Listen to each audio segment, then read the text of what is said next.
আসসালামু আলাইকুম। বাংলাদেশ বেতার রংপুর স্থানীয় খবরে আমন্ত্রণ জানাচ্ছি তাহমিনা শিরিন। বহু প্রতীক্ষিত ঐতিহাসিক জুলাই জাতীয় সনদে স্বাক্ষর করেছেন অন্তর্বর্তী সরকারের প্রধান উপদেষ্টা অধ্যাপক ড. মোহাম্মদ ইউনূস এবং বিভিন্ন রাজনৈতিক দলের নেতারা। গতকাল বিকেলে জাতীয় সংসদ ভবনের দক্ষিণ প্লাজায় আয়োজিত অনুষ্ঠানে জুলাই জাতীয় সনদ ২০২৫-এ স্বাক্ষর করেন তাঁরা। স্বাক্ষর অনুষ্ঠানে প্রধান অতিথির বক্তৃতায় প্রধান উপদেষ্টা অধ্যাপক মোহাম্মদ ইউনূস বলেছেন, জুলাই জাতীয় সনদ স্বাক্ষরের মধ্য দিয়ে নতুন বাংলাদেশের সূচনা হলো, যার মধ্য দিয়ে আইনের শাসন, ন্যায় বিচার ও সমৃদ্ধির পথে দেশ ও জাতিকে এগিয়ে নেওয়ার দৃঢ় অঙ্গীকার ব্যক্ত করা হলো। অনুষ্ঠানে উপদেষ্টা পরিষদের সদস্য বৃন্দ সহ বিভিন্ন রাজনৈতিক দলের নেতা এবং জাতীয় ঐক্যমত্য কমিশনের সদস্যরা উপস্থিত ছিলেন। জাতীয় গণমাধ্যম ইনস্টিটিউট ঢাকা আয়োজিত এবং ইউনিসেফের সহযোগিতায় রংপুর বিভাগীয় কমিশনার কার্যালয় সেমিনার কক্ষে বিভাগীয় পর্যায়ে টাইফয়েড টিকাদান বিষয়ক দিনব্যাপী কর্মশালা আজ অনুষ্ঠিত হয়েছে। জাতীয় গণমাধ্যম ইনস্টিটিউটের মহাপরিচালক মোহাম্মদ হিরুজ্জামান এনডিসির সভাপতিত্বে প্রধান অতিথি ছিলেন স্থানীয় সরকার বিভাগের পরিচালক আবু জাফর। অন্যান্যের মধ্যে রংপুর বিভাগের স্বাস্থ্য পরিচালক গাউসুল আজিম চৌধুরী, জেলা প্রশাসক রবিউল ফয়সাল এবং ইউনিসেফ রংপুরের প্রধান ফিল্ড অফিসার তৌফিক আহমেদ বক্তব্য রাখেন। কর্মশালায় শিশুদের টাইফয়েড টিকাদান কর্মসূচি শতভাগ সফল করতে বিভিন্ন কর্ম পরিকল্পনা ও সুপারিশ তুলে ধরা হয়।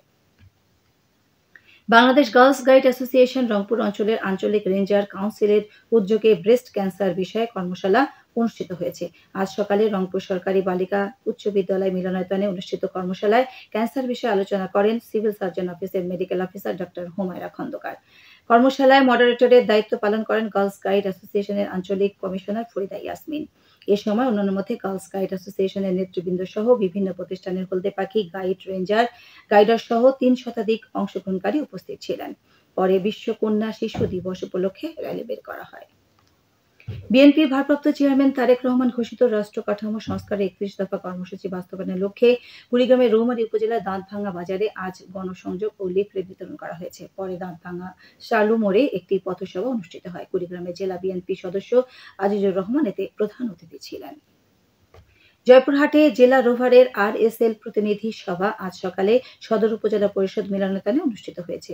জেলা রোভারের সাবেক কমিশনার অধ্যাপক আব্দুল মজিদ এতে সভাপতিত্ব করেন। এ সময় অন্যান্য মধ্যে জেলা রোভার কমিশনার মাহবুব মোর্শেদুল আলম লেবু ও সম্পাদক আজিজার রহমান বক্তব্য রাখেন। সভায় আগামী ৮ থেকে ১২ নভেম্বর জেলা রোভার মোড বাস্তবায়ন করার সিদ্ধান্ত গ্রহণ করা হয়।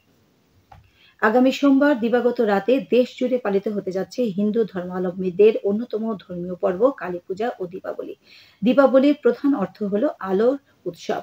কার্তিক মাসে এই অমাবস্যা তিথিতে দীপ জেলে অন্ধকার দূর করার যে প্রথা, তার সঙ্গে কালী পূজার যোগসূত্র রয়েছে। আনন্দ, উৎসাহ ও যথাযোগ্য ধর্মীয় মর্যাদায় দিনটি উদযাপনের উদ্দেশ্যে বিভাগীয় নগরী রংপুরে বিভিন্ন মন্দির সহ পাড়া মহল্লায় হিন্দু ধর্মাবলম্বীরা পূজা মণ্ডপ তৈরি করা সহ আলোকসজ্জার কাজে ব্যস্ত সময় পার করছেন। এদিকে কুড়িগ্রাম জেলার রৌমারী উপজেলায় এই উপলক্ষে গতকাল প্রস্তুতি সভা অনুষ্ঠিত হয়।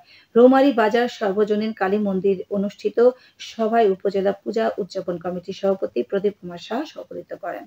সভায় প্রদীপ প্রজ্বলন, শ্যামা পূজা সহ বিভিন্ন কর্মসূচি গ্রহণ করা হয়। এখন শুনুন কৃষি সংবাদ। সোনালী আঁশ খ্যাত পাটের বাজারে স্বস্তি ফিরেছে। চলতি মৌসুমে গাইবান্ধা পাটের দাম কিছুটা বাড়ায় চাষি খুশি হয়েছেন। বর্তমানে জেলার বিভিন্ন হাটে প্রতি মন পাট বিক্রি হচ্ছে ৩,৯০০ থেকে ৪,২০০ টাকায়। গত ১.৫ মাসে মন প্রতির দাম বেড়েছে প্রায় ১,২০০ টাকা। কৃষি সম্প্রসারণ অধিদপ্তরের তথ্য মতে গত কয়েক বছরের তুলনায় চলতি অর্থ বছরে ৩২ হেক্টর জমিতে বেড়েছে পাটের আবাদ।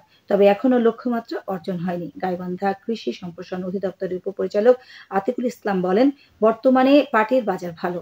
কৃষকদের পাট চাষে উৎসাহিত করতে এবছর জেলায় ২,০০০ কৃষককে বীজ ও সার দেওয়া হয়েছে। খেলার খবর ফুটবল। জয়পুরহাটের কালায়ে তারুণ্যের উৎসব উপলক্ষে অনুষ্ঠানরত ইউনো কাপ ফুটবল টুর্নামেন্টে আজকের খেলায় আহমেদাবাদ ইউনিয়ন পরিষদ ও মাত্রাই ইউনিয়ন পরিষদ ফুটবল একাদশ পরস্পরের মোকাবেলা করবে। গতকালের খেলায় পুনট ইউনিয়ন পরিষদ ফুটবল ৫-১ গোলে জিন্দারপুর ইউনিয়ন পরিষদ ফুটবল একাদশকে পরাজিত করে। সবশেষে আবহাওয়া। আজ সন্ধ্যে ৬টা পর্যন্ত পূর্বাভাসে বলা হয়েছে খুলনা, বরিশাল, পটুয়াখালী, নোয়াখালী, কুমিল্লা, চট্টগ্রাম এবং কক্সবাজার অঞ্চলের উপর দিয়ে দক্ষিণ পূর্ব দিক থেকে অস্থায়ীভাবে ঘন্টায় ৪৫ থেকে ৬০ কিলোমিটার বেগে দমকা থেকে ঝোড়ো হাওয়া বয়ে যেতে পারে। সেই সঙ্গে বৃষ্টি অথবা বজ্রসহ বৃষ্টিপাতের সম্ভাবনা রয়েছে। এসব এলাকার নদীবন্দরসমূহকে ১ নম্বর সতর্কতা সংকেত দেখাতে বলা হয়েছে। খবর শেষ হলো। আমাদের পরবর্তী স্থানীয় খবর প্রচারিত হবে সন্ধ্যে ৭টায়।